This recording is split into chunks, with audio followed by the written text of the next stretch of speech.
Hi everyone, Overon here with Mr. Overon's Tarot Reading Services, and today I am here to talk about wands. Now, traditionally throughout history, a wand was just a piece of wood or something of that nature used to conduct energy and to help cast spells and things. Now, through Hollywood, we have this very glamorized idea of what a wand is, and that it's supposed to be this ultimate tool of power, and that if you were to gain a witch's or a wizard's wand, that you could undo their spell work and things like that, or whatever else. Now, that's all fine and dandy, but traditionally speaking, wands do not have their own power. They are assigned in a certain sense to the person who owns them or has created them. But really, all it boils down to is that a wand is a piece of wood or a piece of metal or a stone or something. It's a tool, is all it really is. It's a tool for the manipulation of energy and the direction of said energy, and it's a dramatic piece used within witchcraft. Traditionally speaking, a wand is, like I said, a piece of wood with no real meaning or significance behind it except for being adorned or decorated by the witch or wizard or whatever verbiage you want to use to describe the magical person. They come in all shapes, sizes, varieties, and whatever else. Now, that being said, as I said before, it's typically thought that a wand holds the power of the witch or the wizard or the magical person. I'm just going to use magical person from now on. So, there are certain schools of thought that believe that this is true, and there are other schools of thought that don't believe that that is it. Some people just look at a wand as a tool, no different than that of a screwdriver or a hammer or, something like that. I personally believe that my magical items, both created and purchased, have a life of their own, thus have their own energy. And I also believe that while utilizing said tools, that these tools take on and retain my energy as well. Do I believe that if I cast a spell with a wand and somebody takes that wand from me, breaks it, or tries to use it, that they are somehow going to thwart or undo or whatever my spell or magical workings? No, not at all. Do you need a wand?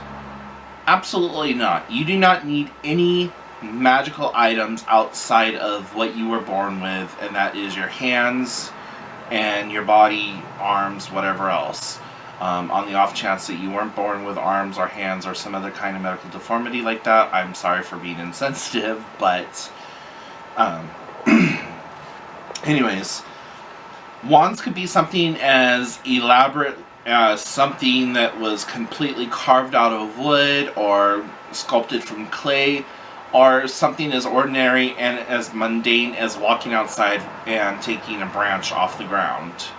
Now, it's said that when creating a wand that you should never go to a tree and remove a living limb from it without doing a whole ritual of asking for permission or whatever. There's also a school of thought that believes that you should never use a living plant or a part of a living plant. Again, this really just depends on you personally. Whenever I have used branches from a tree, I have always done a small ritual of asking and of thanks from when I take it. But that's getting way into the theological side of things and like whatever else. So getting into the actual meat and potatoes of this video, I wanted to show you a couple of different wands. One that was purchased versus one that was made. Now, like I have said in other videos, no matter what you do, you can make any magical item that you want. It's all about the intent and how you decide to use that item later on in life. This happens to be a wand that was, in a sense, purchased. I actually won this on a Facebook competition, and it was like asking how many of something was in a jar or whatever, and I happened to get the closest answer. Now, looking at this, I don't know if, oops, I don't know if it shows up on video very well, but it's actually like this light pale bluish white with black undertones. But this is a hand-turned thing. It was a big piece of wood that was put on a lathe, turned down, carved out to make this wand. Now, does this wand, having been professionally made, have any more power or significance of something that I've created, or that you would create? Absolutely not. Again, it's all in how you do things and how you perceive them and the energy that you put into them. Now, this next one that I'm about to show you is one that I created utilizing polymer clay, a wooden dowel, a crystal, and some herbs. And I wanted this to be a very visceral, very graphic representation of being part of me. Like it had just been ripped out of my body. And so I chose red and white clay to create like this pinkish tendril look. So here is the wand that I created. And on the inside of the wand is a wooden dowel that I built up with this clay and placed the crystal at the very top of it. So I wanted this to look like a tendon or some kind of entrail that was ripped out of me to be used as a magical representation of myself. This here is my personal wand. This is the one that I use the most when I have to use, or when I do use wands. Both of these here are used equally. I prefer this one over this one, but in energy wise, this one is more light and airy, where this one is more heavy and like has a bolder presence. In another video I'll talk about how to sense energy, but for right now we'll just leave it at that this has a stronger, heavier presence. Now in the hand, it's very heavy, very dense, very strong and sturdy feeling. I wanted this to represent me, and that's how I saw myself at the time of creating this, was just this very large, strong presence. And so as it being part of me, I wanted it to be that also. Does it have to have crystals or other fancy adornments? Absolutely not.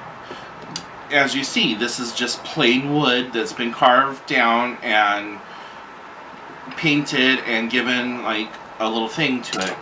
You can go out and pick a branch up off the ground, shave it down, do whatever you want, and it has just the amount of power, or the same amount of power as what one of mine do. It's all about the intent of the witch or the magical person and how they decide to use it. Now there are spells and rituals and stuff like that to dedicate the tool to the craft, to the gods, whatever. You can follow through with that if you wish to do so, or what have you. It's up to you. Again, witchcraft is a very open religion, allowing for a lot of different things to kind of commingle and meld and mesh. So, like I was saying earlier, wands are used to direct energy. So as you're casting a spell and you're waving your wand back and forth, it's the thought that you're pulling the energy up through the bottom of your feet, or pulling the energy in from your surroundings, and then guiding it down the shaft of the wand out into the item or out into the world or whatever else. Much like a conductor with his rod when he's up there, swinging and conducting the music or whatever. That's kind of what the wand does. It directs the energy and helps you better focus it. Is a wand necessary? Again, no. Right here, you could use your index finger on your dominant hand. Your dominant hand is the hand that you write with. If you're ambidextrous, it's the hand that you will write with the most. But your index finger can work as a wand. You've probably seen movies like Practical Magic, where she points at a little girl and she says, "I hope you get chicken pox." Well, that is going back to using your finger as a wand or directing energy, whatever else. So, does it have to be elaborate? Absolutely not. Can you make it yourself? Yes, and it's actually encouraged to make your own wand.